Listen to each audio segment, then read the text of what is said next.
നിയമസഭാ തെരഞ്ഞെടുപ്പിലുണ്ടായ ദയനീയ പരാജയത്തിലും അതിനുശേഷം തുടർന്ന് ഇടതുമുന്നണി യോഗം വിളിക്കാൻ കഴിയാത്ത സാഹചര്യമാണ് നിലനിൽക്കുന്നത്. CPM-ഉം CPI-യും അടക്കമുള്ള ഇടതുമുന്നണിയിലെ കക്ഷികൾ ഒരിക്കലും സ്വപ്നം പോലും കാണാത്ത പരാജയമാണ് ഈ തെരഞ്ഞെടുപ്പിൽ അവർ നേരിട്ടത്. ഇതിനുശേഷം CPI-യും CPM-ഉം പരസ്പരം കുറ്റപ്പെടുത്തുന്നതും നമ്മൾ നിരവധി തവണ കണ്ടു.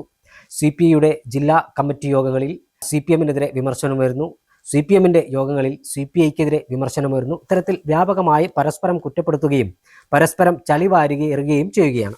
അതിനെ തുടർന്ന് അല്ലെങ്കിൽ ഈ തെരഞ്ഞെടുപ്പ് പരാജയത്തിന് ശേഷം CPI ഇടതുമുന്നണിയോട് ആവശ്യപ്പെട്ടത്, CPM-നോട് ആവശ്യപ്പെട്ടത് ഉപനേതൃസ്ഥാനം, പ്രതിപക്ഷ ഉപനേതൃസ്ഥാനം തങ്ങൾക്ക് നൽകണമെന്നാണ്.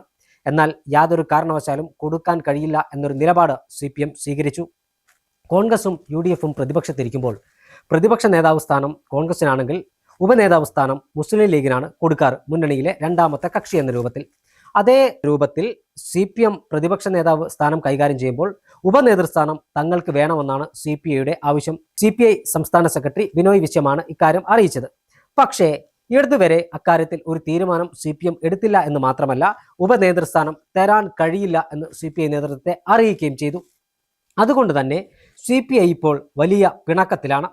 ചായക്കോപ്പയിലെ കൊടുങ്കാറ്റായി ഇത് മാറുമോ എന്ന് നമുക്ക് കണ്ടറിയാം. CPI പറയുന്നത് ഉപനേതൃസ്ഥാനം തന്നില്ലെങ്കിൽ ഞങ്ങൾ നിയമസഭാ കക്ഷി യോഗത്തിലും ഇടതുമുന്നണി യോഗത്തിലും ഇനി പങ്കെടുക്കില്ല എന്നാണ്. അതായത് വലിയ ഒരു ഭീഷണിയാണ് CPI ഉയർത്തിയിരിക്കുന്നത്. CPI ഇടതുമുന്നണിയിലെ രണ്ടാമത്തെ പ്രധാനപ്പെട്ട കക്ഷിയാണ്. CPM കഴിഞ്ഞാൽ ഏറ്റവും കൂടുതൽ MLA-മാരുള്ള പാർട്ടി CPI ആണ്.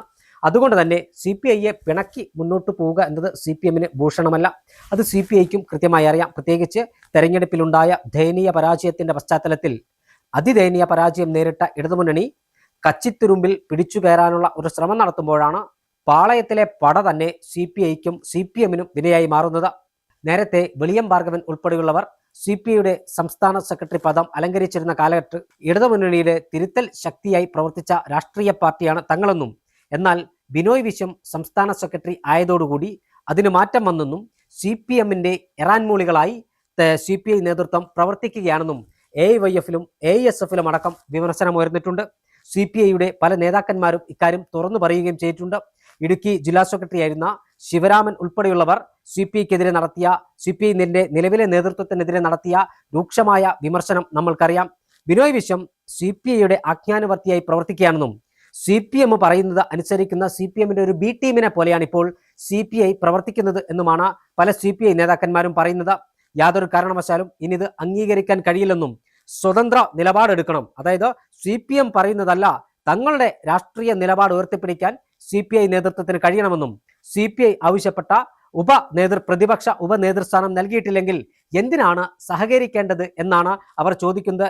എല്ലാ കാര്യത്തിലും വിട്ടുവീഴ്ച ചെയ്യേണ്ട ആവശ്യമില്ലെന്നും മുന്നണിയിലെ രണ്ടാമത്തെ പാർട്ടി എന്ന രൂപത്തിൽ, രണ്ടാമത്തെ കക്ഷി എന്ന രൂപത്തിൽ CPI-യുടെ വാക്ക് അല്ലെങ്കിൽ CPI പറയുന്നത് മുഖവിലേക്കെടുക്കാൻ CPM നേതൃത്വം തയ്യാറാകണം എന്നുമാണ് CPM-നോട് CPI-ക്ക് പറയാനുള്ളത്. ഇത് ചായക്കോപ്പയിലെ കൊടുങ്കാറ്റായി അവസാനിക്കുമോ എന്നൊക്കെ നമുക്ക് വരും ദിവസങ്ങളിൽ കണ്ടറിയാം. എന്തായാലും CPI പോര് ഇടതുമുന്നണിക്ക് വലിയ തലവേദനയാണ് സൃഷ്ടിക്കുന്നത്.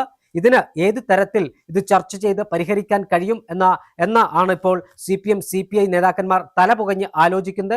പ്രതിപക്ഷ ഉപനേതൃസ്ഥാനത്ത് നിന്ന് ഒരു വിട്ടുവീഴ്ചയ്ക്കും ഞങ്ങൾ തയ്യാറല്ല എന്ന് CPI നേതൃത്വം പറയുമ്പോൾ ഉപനേതൃസ്ഥാനം തരാൻ കഴിയില്ല എന്ന് CPM നേതൃത്വവും പറയുന്നു. എന്തായാലും വരും ദിവസങ്ങളിൽ, അതായത് ഇടതുമുന്നണി യോഗവും പാർലമെന്ററി നിയമസഭാ കക്ഷി യോഗവും ബഹിഷ്കരിക്കാൻ CPI തീരുമാനിച്ചാൽ അത് മുന്നണിക്കകത്ത് വലിയ പ്രശ്നങ്ങൾക്ക് ഇടയാകും. അതുകൊണ്ട് ഇത് രമ്യമായി തീർക്കാനുള്ള ഒരു സാധ്യതയാണ് CPM നേതൃത്വം ഇപ്പോൾ ആരായുന്നത്. പക്ഷേ CPI CPM പറയുന്നതിനോടൊപ്പം നിൽക്കുമോ എന്നതാണ് കണ്ടറിയാനുള്ള ഒരു കാര്യം.